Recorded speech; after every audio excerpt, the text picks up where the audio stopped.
Good afternoon, and welcome to Memphis Like Gas and Water's Women in Energy Empowerment Series. I'm your host, Gail Jones Carson, the Vice President of Community and External Affairs. I want to thank each of you for joining us today for our 7th Women in Energy Empowerment webinar since January of this year. The Women in Energy Empowerment series launched in 2019 as an in-person luncheon for Memphis Like Gas and Water Women in Management. The series now is virtual and features a woman leader in the utility and energy industry. She speaks on her tools for success and professional obstacles. The goal of this series remains the same, and that is to empower, uplift, and inspire. Our speaker today is Jennifer Floyd. Jennifer started her career as a customer service representative selling blinds, wallpaper, and carpet over the phone. She was quickly promoted from representative to team lead to supervisor and has been leading teams ever since. Among her credentials, she worked at a BPO, or business process outsourcer, where she led teams that supported Verizon, Western Union, and OnStar. By the time she left the BPO, Jennifer was the site director for GM Cars, which is a contact center with more than 500 seats. With nearly 30 years of contact center experience, Jennifer is currently the Director of Customer Care Services for Austin Energy in Austin, Texas. Austin Energy is an enterprise of the city of Austin. Like MLGW, it is community-owned and provides electrical power and retail energy services to the greater Austin area. Welcome, Jennifer, and thanks so much for being with us today to share your amazing climb up the ladder of success. Thank you so much. And thank you, Gail, for having me, and for Memphis Like Gas and Water for, again, asking me to come and kind of talk about my experience in this utility space, but also in just the management and leadership space as well. So as you said, Gail, I did get myself started in sales. And you have to understand one thing about me. I am kind of outgoing now, but that is not how it used to be. I used to be very quiet.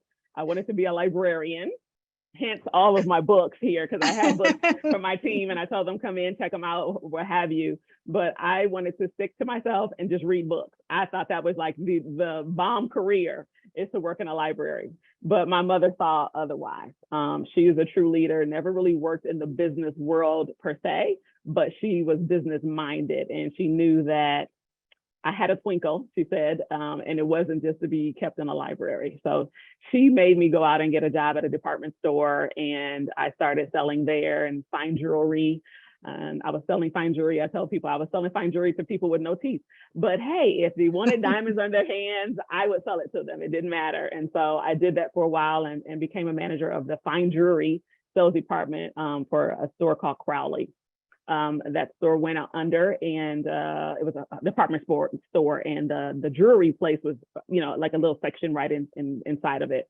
But when the store went under, I started doing other things, and one of them was I went to American Blind and Wallpaper Factory, and again we were selling blinds, wallpaper, and carpet to people who actually called in. I had to take measurements. They had to show me or tell me, because it wasn't even showing. There was no FaceTime. There was none of that, right? I was on the phone. I was telling them to measure their windows jamb from inside to inside. Okay, what's that number? I'm typing it in the system, from up and down. Okay, what's that number horizontally? And so it was a lot of discussion with the customers, really gaining their rapport, really getting them to trust us with a purchase for, and what in most cases was a new home, right? And so if we didn't get that right, I had a disgruntled customer who would call back in. And so I did that for a while. And then I started showing that I wanted to do things in leadership. And thank God I had a mentor. Her name was Tanya Coons, and she saw something in me as well. And so she put me through kind of team lead, I guess, training, if you will. And I received a small team, and then I received a larger team, and my team became the #1 sales team in the company while I was there. I did a lot of things with my team that other folks weren't doing. Like I would purchase with my commission that they actually earned for me, TVs and gaming systems, back in the day, boom boxes, because this was, back in the 90s, early 90s, and boom box systems. And so I always had something that I was incentivizing my team with. I got to know them, what made them tick, what really motivated them to want to sell, and what motivated them to want to work for me. And so those things that they would tell me, I would bring them in. You like to go to nice restaurants? I would get gift certificates to nice restaurants in the area. You like shoes and clothing? I would get gift certificates to, back in the day with Hudson's or Marshall's or Macy's or what have you. And so, I would do that for my team because I felt a portion of my commission, I wanted to give it back to them. And that's how I kind of motivated them and kept them going. And so when folks ask me, well, how does your team work? So I said, you guys see this stuff I have sitting on my desk? This is for them to win. So they want to win. We're in it to win it. And that's what I've always say. We're in it to win it, and we're better together. So I've always kept those two kind of mantras throughout my career.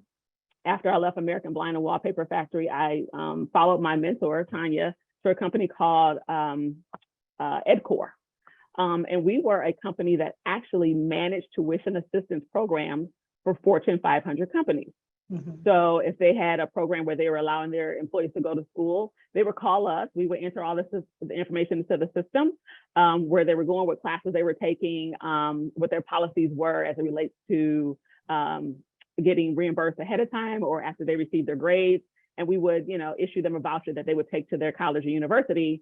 And upon completion of the class, they would either pay for the class and they would submit their grades, and we would facilitate that process for them. And I worked for a lot of companies that did that, and even worked through our organization as we transformed it from actual data entry of all of this information to we scanned it in. And basically we were just looking for any differences in what the person may have written, based on what the system may have picked up. And so we went through a transformation at that company for about 8 years. I was there, and to see where we came from when I started with like 55 employees to where when I left, they had upwards of 400 employees.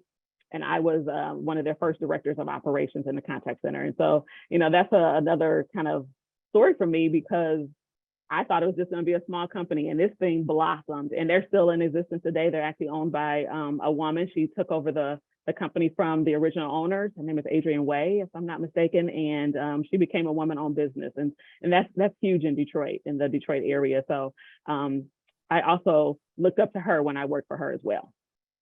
And then after that, I went to where right after EdCore, I went to Minacs. And so Minacs was an organization that originally started as a staffing organization. And there was a young lady, her name was Elaine Minacs, and she had clients, Ford Motor Company, I think General Motors and Chrysler were her first clients, and she would provide staffing for them. And this lady grew this company from a staffing model to what they call the BPO model, the business process outsourcing. So she found out what processes within an organization they wanted to kind of outsource, or they wanted to kind of take outside of their organization, and she would fulfill that need for them. And so in most cases, like with Ford Motor Company, we would, if you have purchased a car within the last probably 20 years, you used to get a paper statement that says, hey, this is your car payment for the month, and this is some other things. And it was just a basic invoice, and you would tear that bottom off and you would submit it in, right? Well, what Elaine did was she started using all of this rich data that we have in the contact center and in that organization. And she started saying, hey, Jennifer Floyd, in this monthly invoice, you're due for an oil change, or your tires need to be rotated. Here's a coupon to your local dealership, and you take it in. And so that also brought foot traffic into the dealership. And so she started using this data to kind of be a predictive model of getting customers to come in and carry out certain actions. And I'm heartbroken that I never got to work for her. She actually passed away about a year before I joined the organization. But everyone who talks of Elaine Minacs always talks so fondly of what she started with the staffing company and what she ended with which was a multi-million-dollar organization, started in the brains of this one lady. She since sold it to her family has since sold it to different organizations. But when I left, a company by the name of Aditya Birla out of India is who was the last owner, from what I understand. And you know, they're a big player in the Indian world, or in the world of India, with the business process outsourcing organization as well. So with Minacs, they exposed me to a lot of different clients. And so you read off Verizon, Western Union. We did such different things for each of them, but Verizon was probably my challenged client, and in a good way, because they made me think outside of what the norm was for servicing them. And I had a young lady who was our contact specialist, and she would always say, Jennifer, I know it's another way. I know we could get to what I need to get to, which is sales, you know, really helping garner sales for Verizon wireless service. In the India, we called it Minky, Michigan, India, Indiana, and Kentucky. And so we wanted to kind of gain profit sharing and gain revenue from those areas. And so we really did some things that were outside the box for her region, and made her, you know, pretty successful as well. And so in all of these instances, I'm working for these very powerful women, right? And that is amazing. That is one thing that kept me moving, that if somebody else can do it, well, how come Jennifer can't do it? You know, I always have to start off as a CSR or a supervisor. And so that gave me the motivation to say, I'm not going to see the next job as just this. And not saying that there's anything wrong with that, but I felt that with my years of service and my experience, I reached for something else. And that was, you know, being an operations manager, a director of a site like OnStar and General Motors cars with over 500 seats, being responsible for everything, talking to the client every day, talking about our calls, talking about our sales, talking about our gross profit margin, and just all of those things dealing with budget and finance that I wasn't sure about, but over the years, I became much clearer on their importance in the organization and why I needed to be worried about them. So I'll stop right there really quickly before I get to Austin Energy and see if there's any questions. Well, I do. I find it very inspiring that along your journey, you have appeared to have great respect for women leaders. Yeah. You had a woman mentor, and women continue to motivate you as you climbed your journey or walked your journey. Yeah. So let me ask you, for so many years, I have heard so many females say they don't like working for women. And so why do you think that's the case for some women? For some women. It's just probably their own lived experiences, right? They may have had a supervisor or a woman leader that, you know, maybe was catty, or, you know, maybe just disrespected them as a person, and not, sometimes as leaders, as women leaders, we feel we need to take on a masculine role, and we lose a little bit of our femininity in that role. And if you come across as being hard, because you feel that's what you need to do to get up that ladder, but then you alienate some women that are coming in behind you. And yeah, I could say I've had one or two, but it hasn't been many at all. I've had great women. They were the one or two were the exception and not really the norm. And those women, they were on a trajectory, a personal trajectory, that they felt they had to do this thing instead of being able to see it was another way to do it. So how did you do different?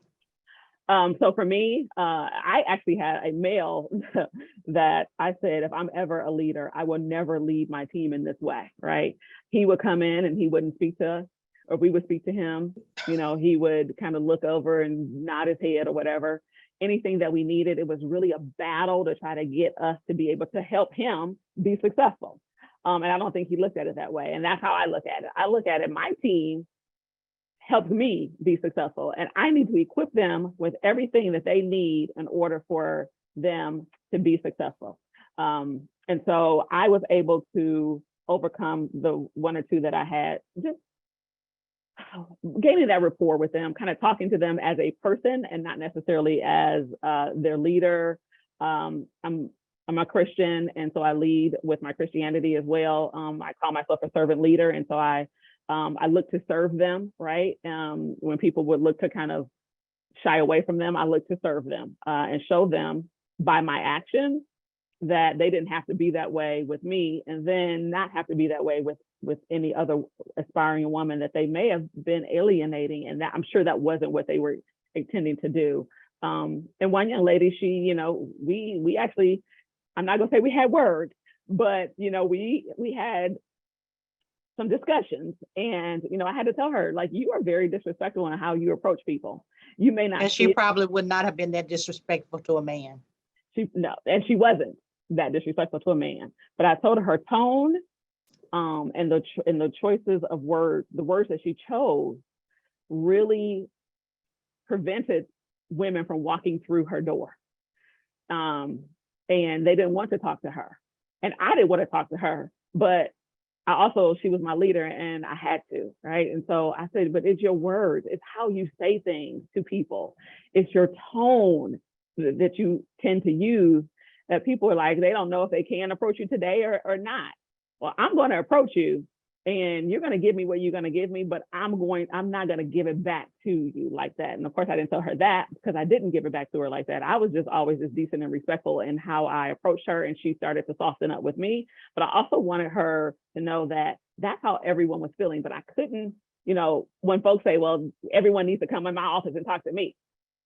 Okay, well, everyone's not going to do that because you're alienating them. But I want you to know that this is a feeling and sentiment that is felt, and you as a leader need to find out how to talk to your people to get them to open up to you. But I'm telling you, this is what's happening. For me, it's a little different, because you're going to talk to me. We're going to talk to each other. I'm not going to shy away from it, but I'm also not going to be disrespectful, because I do respect the position if I don't respect the person. Okay, thank you for that. Mm-hmm. Yeah. So there is one question in the chat. This might either be a segue or skipping ahead a little bit, but okay. The question is, how did you get from Detroit to Austin? Yes.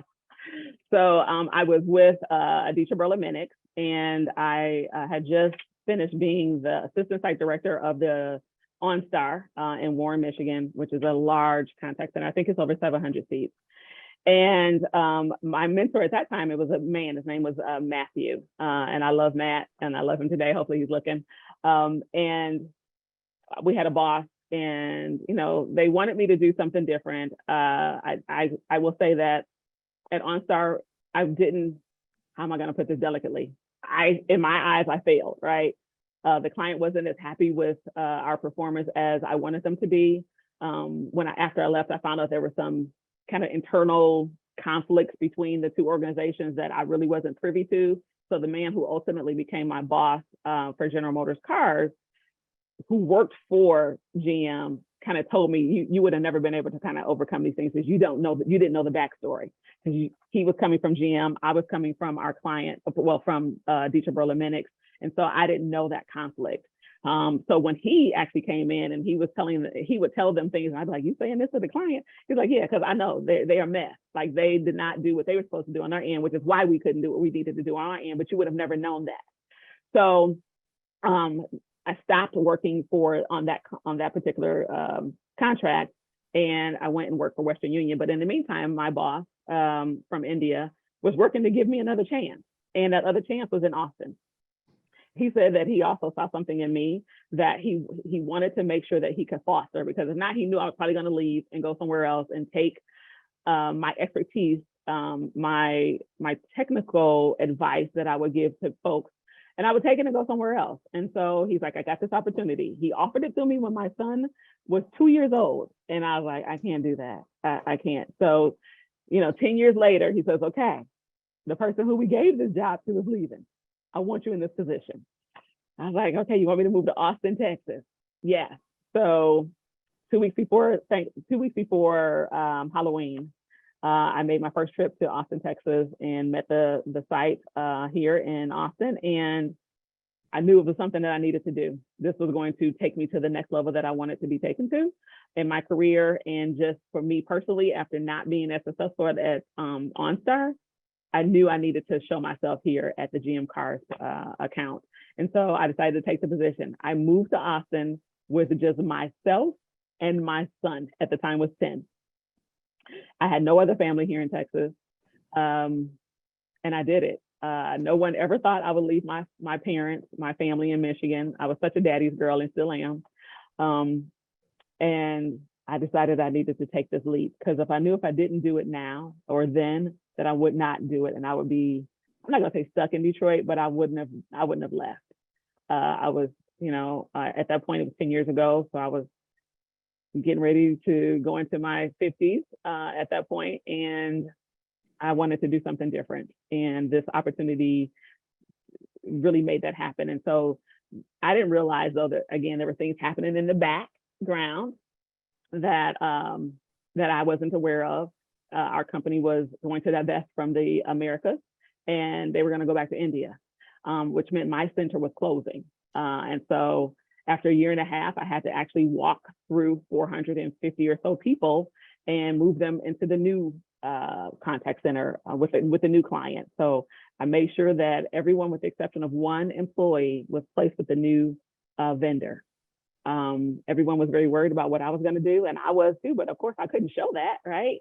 I couldn't show that at all. I just had to say, I know that the Lord that I serve is going to make sure that I'm okay. And I was without a job for about 30 days. And I prayed for 30 days. I pray every day anyway, but I prayed for 30 days, like something specific, like, Lord, like, I had this interview with Austin Energy, and this is the position that I want. And so, yeah, for 31 days, I was unemployed. But that's what brought me to Austin. So you went from extreme cold to extreme high temperatures. Yes, and that year, those 1.5 years, we had a major ice storm and we had a major flood. Okay, I was like, I want to stay here. I did. Yeah, I thought it would just be best for me, and it has been. This has been an amazing time here for me in Austin, Texas. So, okay, so now you're at Austin, Texas. Yeah. And how long exactly have you been there now? 8 years. 8 years, okay. Yeah. Mm-hmm. So tell us about women in the utility industry in Austin. Well, first and foremost, our general manager is a woman. Her name is Jackie Sargent. And Jackie, really? Yes. And Jackie Sargent started in the contact center world for Austin Energy over 25 years ago. So she's the equivalent of the president. Absolutely. Oh, wow. Okay. Absolutely. Jackie Sargent. Male-dominated industry. Absolutely. And she is a force to be reckoned with. She is so smart because she's also an engineer. So once she was a contact center agent, she was raising her children. She knew she wanted to do something different. She went to school, got her engineering degree, worked in all facets of the utility and the plant. She left Austin Energy. She went, I think I can't remember what city and state she left and went to, but she worked in a plant, and she knows this business frontwards and backwards. But one thing key that you said is that you had a child and she had family, but you both did not allow your family to interfere with your goals. Your family moved with you and up with you as well. Absolutely. He sure did. My son's now 20. And he's actually outside my door right now because he's getting ready to go to Detroit for the week. So yeah. Okay, so tell me, what are some of the major challenges you've had at Austin Utility? It was me not understanding the public sector. Like, I've always been in private sector. So when I was in contact centers, if I needed staff, all I had to do was say, hey, I need 20 people, work with our, staffing agency or work with our HR. We were able to get the funding and bring those people in. So here it's very different. If I need staff, I have to put a business proposal, like a deep business proposal together, talk about the justifications of why we need it. How is it going to help our SLAs? How is it going to help our citizens of Austin? And I still may not get it because then it has to go to our, my VP, the deputy general manager, the CFO, and then ultimately to city council. And city council approves the number of what we call banners, positions that we receive. And based on other needs within the city, we may not get what we need from a staffing. And so then I have to augment it with contracting staff. And so that's— But you do have that authority, right, to do the contracting? I do. And I have that authority to do the contracting. However, it's for a set amount of authority, right? So if I use it all up in years 1, 2, and 3, or use it all up in the first 1 or 2 years, then I have to go back to council, which no one wants to do. So we have to really still, it's a delicate balance of, okay, I need the staff, I need to answer these calls.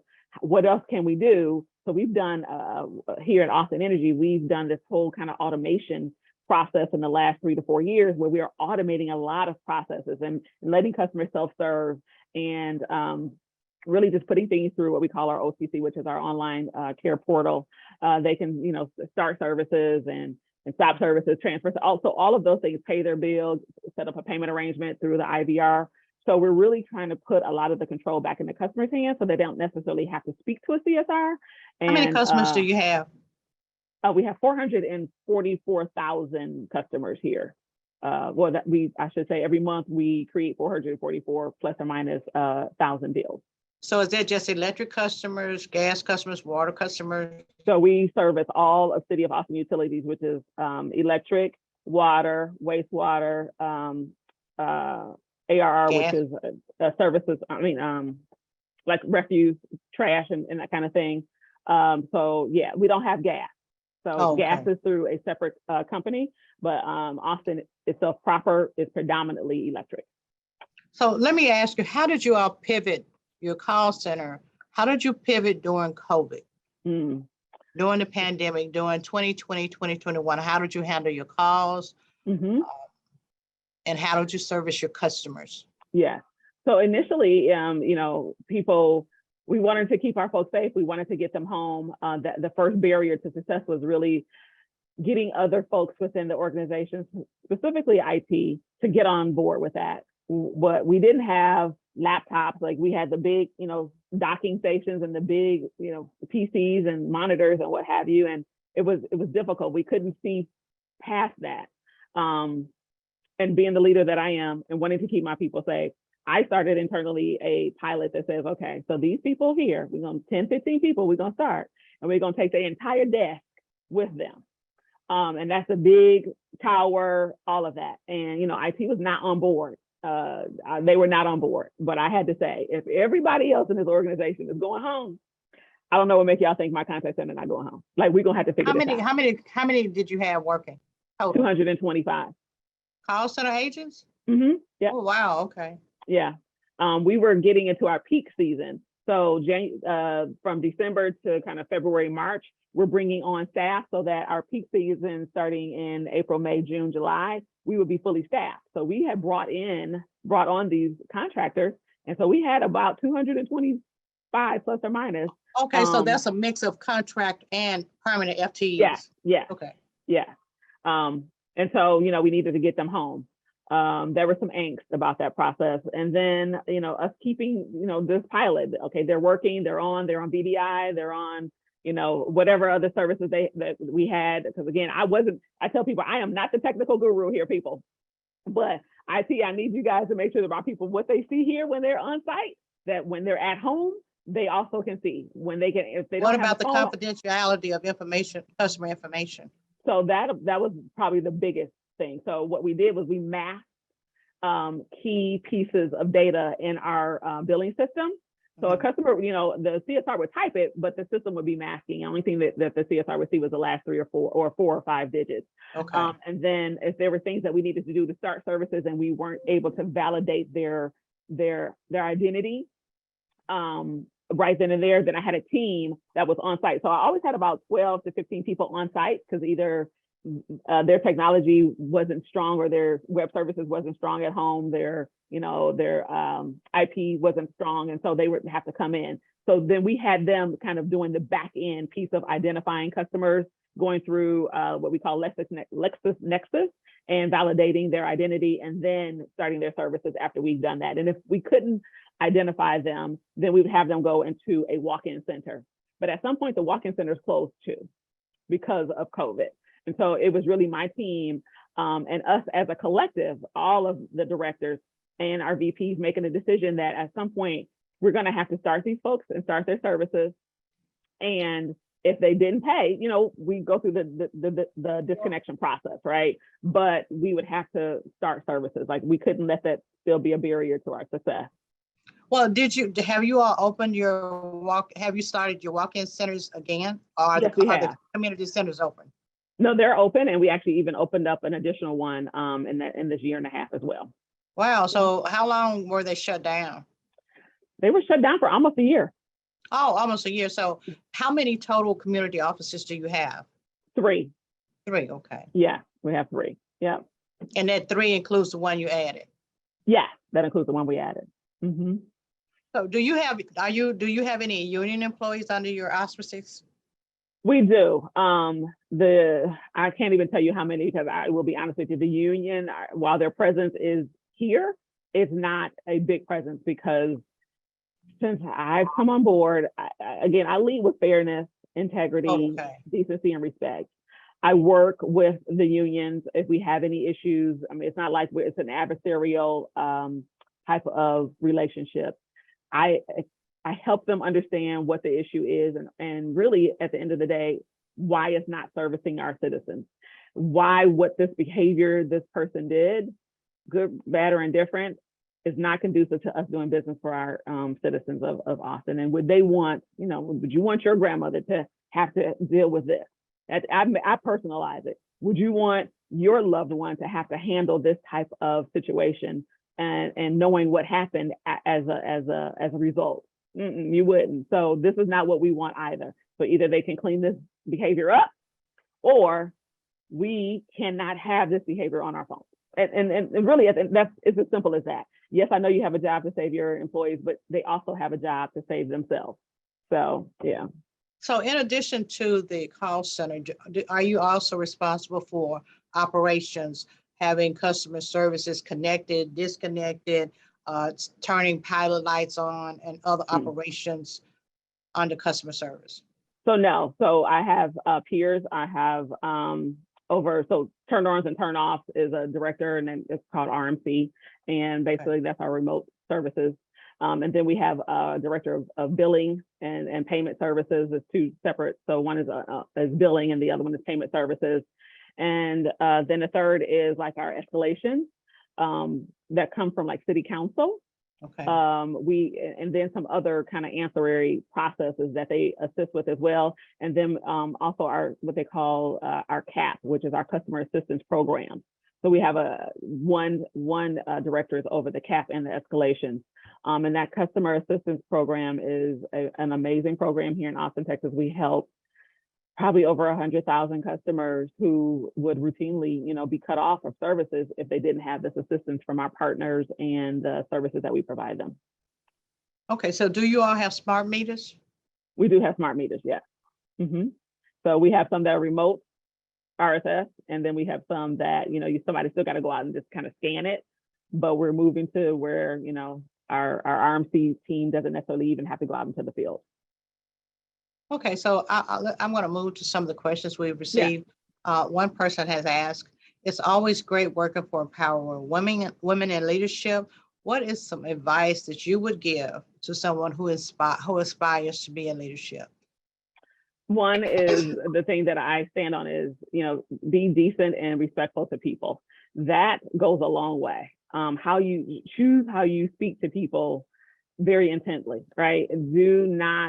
Our words as leaders go a long way.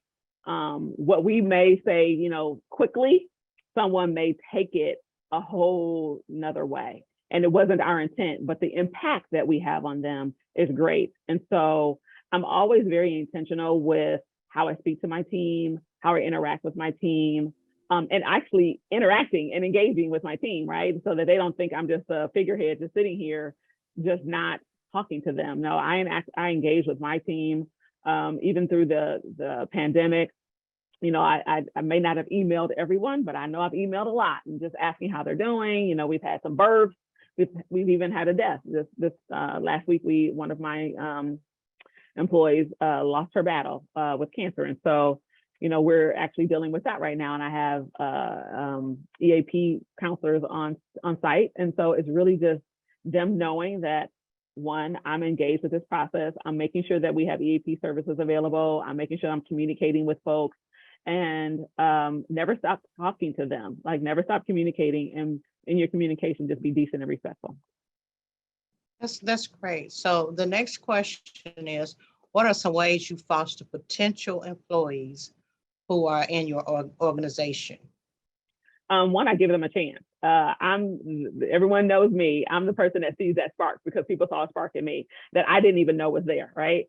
I see things in people that they potentially don't see in themselves. And I talk to them about, when you're on this call, I heard how you spoke to that customer and it was amazing. I need you to rinse and repeat. Let's talk about how you can help others do the same thing. But from a leadership perspective, getting people from a CSR to a CSR senior, which is, the CSR senior is their first step into leadership in my organization, then a supervisor, and then a manager, and then myself. And just letting people see how they can move in that space. We have a lot of rotations, so that CSRs can kind of rotate into that CSR senior position and see if they even like it, a 3 or 6 month rotation. We have the same thing with our CSR seniors moving into that supervisor position. We rotate them in. And in some cases, they're like, this is not really what I wanted to do. This is not what I thought it was. And then I have a supervisor right now that is rotating through being a manager. So he's reporting to me while he's also reporting to one of my managers in that role of development and his development process. And so I have an open position that just posted today. And he says, Ms. Floyd, is this your position? I said, yes, it is my position. He was like, okay, all right. So, he's put his hat in there. He's put his hat in the ring, because he's like, I've done this now for 6 months. I think I'm ready. I'm like, okay, you know what I expect. But I will give him the chance, just like anyone else who would be applying for that position. Okay, so is it an official rotation program there, or is that your rotation program? Well, so it's not an official rotation program at Austin Energy, but we've piloted this program working hand in hand with HR. So we want to roll it out we want it to be rolled out to the rest of the organization, but people within the customer care group are doing these things as well. That's great. I did have a question earlier where someone wanted to know, how does your education play? What kind of role does your education play in where you are today? Well, so for many years, I did not have a formal bachelor's degree. It was my years of service that got me where I needed to be, right? And being able to communicate to others how I was ready for this position, even though I may not have had this one requirement. And that requirement could have been the demise of me coming into Austin Energy, because they really required you to have a degree, and I did not have it. But once I got in that interview and talked to them about my services and my abilities, and really what I did with GM and what I did at OnStar, I got the position. And I got so did the job description say degree and or experience? It did, but everybody else had degrees, right? So it did say, years of service could substitute for. Oh, okay. But I was the only one that did not have a degree. So what people didn't realize is that when I left college back in, early 2000s, probably, I only had five classes to complete. And I let that kind of go. And so it was two things working with me. If I wanted to promote in Austin Energy, that I needed that degree in order to go anywhere else. To really, years of service, yes, you can have it, but they look for that degree. And I had a young man, my son, who was graduating from high school. And he saw mama working hard, and he knew I didn't have a degree. And his whole thing was, well, mama, I don't have to go to college if you didn't. I'm like, exactly. No. Yeah. So unbeknownst to anybody, mama was going back to school. I contacted my original school back in Michigan. I talked to them, actually working with my cousin, Kim. She talked to me about how to approach the college university, letting them know that I wanted to come back and finish my degree. I talked to the dean of services. He let me come back. They gave me all my classes online. And I finished my classes, had my degree sent to my daddy, had them open it up during Christmas. Tears was flowing everywhere because my dad did not think that I would finish, right? Because he knew that I was somewhat accomplished for me in my role. And so my mom and dad were extremely happy. You did extremely well. I did it. Yeah, I did. And so they were over the moon, because again, one thing about me, I was a kid who they sent to private school. Then I went to the magnet high school. Like, they did a lot of these things for me. and I was their only kid that didn't have a degree. Okay. My dad was like, "You're gonna go get that degree." I was like, "Okay, yeah, okay, whatever." But when I did it, yeah, and I'm actually happy that I did. And so now, my son's like, "My mama did it like in almost a year." I finished those classes and was able to just do everything online. And so I'm thankful for my homeschool back home, Wayne State University, and I'm thankful for my job. So once I became a director, because my title was process manager, which was a director role, but when they changed us from process managers to directors, me having that degree meant a whole lot more to me. So yeah. Oh, that's an amazing story. So let's move to our next question, which is Gail, before you ask your next question, I did have one. I want to go back to something. Okay. Jennifer said earlier when you said we are in it to win it, and we are in it to win it together. When you were talking about motivating your team, what practical ways do you demonstrate that with your team members? Yeah. So like I said, I am what I consider a servant leader. So I jump in when needed. I don't jump in and usurp anyone's kind of, I guess, their role, right? But I jump in as if I'm a CSR, and which I need me to do. Like, what customer do I need to call? We're calling this list of customers because they're out. Okay, give me a list because let me call them. But I let my leaders be leaders, right? And I just jump in where I feel is needed. And so I think me being a servant leader, they see that I'm not just sitting at this desk kind of telling them what to do. I'm a active participant in our success. In most cases, it is, yes, I am strategic and I am operational. But when something needs to get done very quickly, I am a helper. And I think them seeing that now. In my old jobs, I would be able to get on the phones and kind of take calls, right? I don't do that anymore. As far as taking the calls and doing a turn on and a turn off through the system. But if you need me to call a customer because they're getting ready to be turned off and I just need to talk them through a process, I'm right there, what you need. Or someone may have called in and I have a process that needs to get done and get kicked off. I can do that with them as well. I haven't had to because thank God I have people on my team that are amazing and I put them together for a reason. And I never profess to be the smartest thing in the room at all, but I do profess to have smart people in that room with me. And if I look over at you and I'm like, okay, what's that? Okay, thank you. My team said this. It's not. I don't even lead with, well, what I think is, no. I conferred with my team, and this is what my team has said. This is what we need to do because they're the experts. And I also make sure that the CSRs and our CSR seniors and our SUPs are included in conversations and discussions and decisions that are made that are going to help them drive the business, and that I'm not the one just saying something and not really knowing the impact it's going to have on them. Okay, so that's a good lead into the next question, which is what kinds. Lillian, did you have anything else before I go on? No, but that was excellent. Thank you. Okay, so what kinds of things do you do to retain employees in your contact center? And how strict are the bathroom and meal breaks for customer service reps?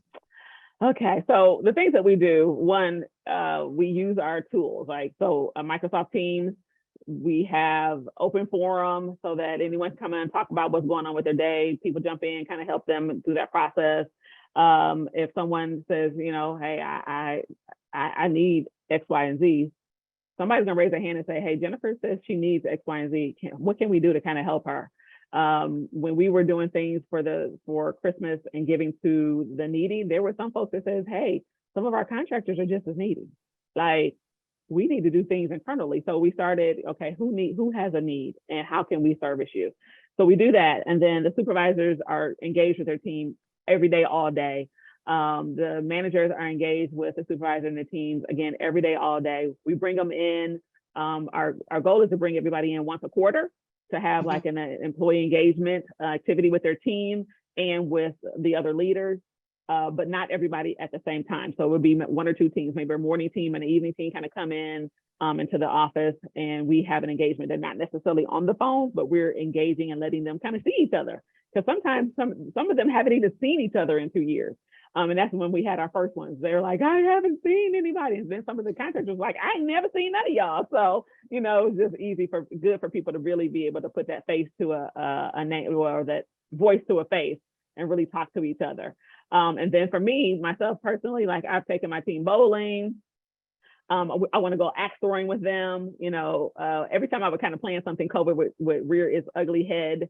And, you know, I'd be like, y'all, we got to stay safe. Because at the end of the day, my leadership says, don't do anything that's going to put anyone else in jeopardy. So I would say, hey, I'm going to cancel this time because, you know, things are kind of looking a little heady, but we're going to axe throwing. And one of my girls was like, I want to go zip lining. So I'm going to go zip lining with my team.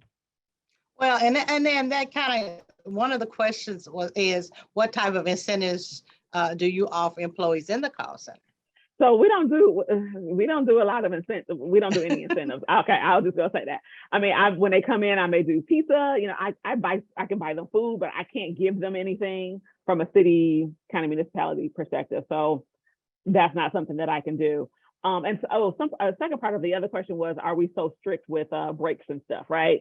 Yeah, Somebody the bathroom asked. breaks and the food. Yes. Mm-hmm. Okay, so I'm not gonna say that we're strict, but we are a contact center. At the end of the day, I need people, butts and seats when we expect the calls to come in, and we have a schedule that is published, right? But if there's someone who is showing a trend of taking, you know, more bathroom breaks, then we're going to talk to them about, okay, so do you have a need? Like, is there something going on? Like, talk to us about what's going on that is requiring you to get off the phone so often. Because if they don't have an ADD accommodation, then it could potentially move into discipline. That's the last thing. Like, we want to talk to our folks first and find out what's going on. You know, in some cases, we saw a lot of people taking extra breaks because their kids are at home, right? And the kids are, you know, trying to ask mom and daddy stuff, and they just couldn't handle it. So they would put themselves on break. And so, you know, we had to have real life conversations with people. We do need you on the phone. We know that this is different for everyone, and everybody's kids are at home. And yes, we're going to hear your kids in the background, and I get that. But we do need you to be on the phone. So either you can come back into the office and we'll put you in a socially distanced area, or you need to kind of find that balance for yourself. So you can monitor their productivity as they work away from the office. Oh yeah. So we have our workforce management team can see just as much at home as they were here. Everything. They can see everything. Yeah. So I have read some articles where there are some employees who wanted to have pushback because their company wanted to monitor the time that they are getting paid to work on the company's time. So did you have any of that situation? I have not. No, I've not experienced that at all. We try to instill in our folks that, you know, we're here to service these citizens at the end of the day. Exactly. If we don't service them, our citizens go directly to city council. They bypass every point of leadership here within the organization, and they will go talk right to city council. And I hate to be around that table when a customer has talked to city council because one of my people didn't do something right. And then they hate to have to come in and talk to one of my managers, or then, you know, at some point could potentially talk to me about why you felt the need not to service one of our customers correctly. That's not a discussion that people would want to have. But normally it doesn't even get to me. I have a manager. You are passionate about serving your customers, right? 100%. 100%. When I was in my interview process, which I don't even remember this happening, but a gentleman who is now my friend, he says, girl, when you interview and they asked you about customer service, you were pounding the table about how important customer service is. I was like, because I live and die by customer service. Like that, my mother, when she did work, it was in the service industry, working at a retail establishment. And my mom was top, cashier or whatever at her department store quite regularly. People love to get in her line. Her line may have been long, but they knew they were going to get greeted by Miss Floyd. And they know she was going to talk to them, and she would remember things about what they may have said to her before. So she personalized this 2, 3, 4 minute transaction, and knew people by name, and they knew her by name. So, and that's what she instilled in me as well. It sounds like mom was an excellent role model. Yes, because I tell you, we would go places and my mother talked to everybody. I'd be like, if she got to talk to somebody else, does she have to say something else to someone else? It was just who she was, and she had to talk to everyone. And if there was a cashier in front of her who did not speak to her that day, and she would say, excuse me, did I sleep with you last night? And she'd just be smiling with this smile right here, because it's my mama's smile. And they'd be like, no. She's like, I was just wondering, because you didn't speak to me when I came up in your line. So are you having a bad day? And they'd be like, well, kind of, sort of. But she said, but did I do it? No, ma'am. Okay, well, don't put it on me. All right, don't put it on me. Okay. And by the time that we left that line, that person would be smiling. You know, very rarely would that person still be bristling. They would be smiling because my mother has kind of talked to them through that process. And so I learned it from her, even though I hated it as a kid. Though so you moved out that library and you moved into the business sector and you picked up many of her customer service oriented kinds of skills, which absolutely has made you great and being where you are. So, I love your story. I love your passion and caring for customers. Lillian, do we have any more questions? I don't see any other questions. Just really positive comments. One of them from Paulette Gordon. She says, that's very admirable. You will jump in, help, and not think you're too high up to assist. Sounds like a winning combination and understanding director. Yeah. So and, one other comment from Floyd SO1, it's not a real name there, but it says, great point. Servant leader is key, building a rapport and collaborating with them and equipping them with the things they need to be successful in reference to your team. So I think that's my sister. That's my sister. My sister is also a leader at a hospital. She's an occupational therapist, and she leads a team of therapists through the hospital and worked tirelessly through COVID. And so if that is my sister, I respect and honor the work that she does every day for her patients and for her therapists as well. Yeah, she's definitely a frontline servant. Yes. Especially during the pandemic. I mean, they stepped in, they stepped up, they took care of everybody. So the first responders are awesome. You can't pat them on the back enough. Right. So Lillian, if you don't have anything else, I'm going to ask Jennifer to give us some tips, some wisdom for others who are watching and who will be watching the rerun of this. Yeah. So again, if I can leave you with nothing else, it is when you decide to take up the mantle of leadership, it is not something about self, right? It is really to serve. If you've heard nothing else about what I've said today, it is serving others.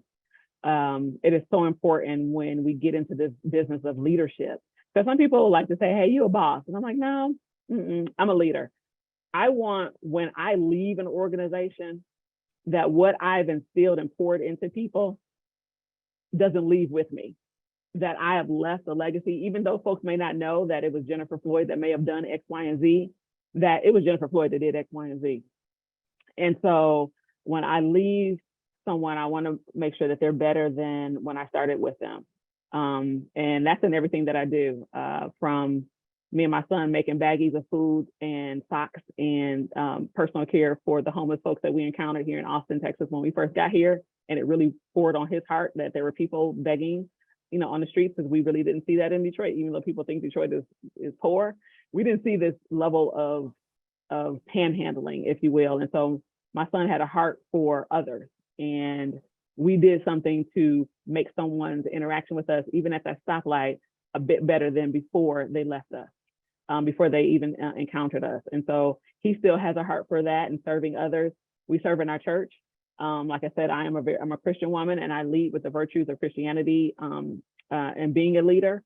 I respect others, and I hope my actions will allow for them to respect me as well.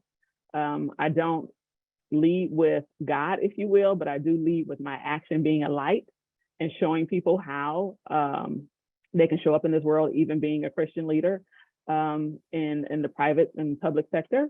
And so that's really it. I mean, one thing that I do, and I make sure, is that I speak to people like I see you. I want them to know that they are seen.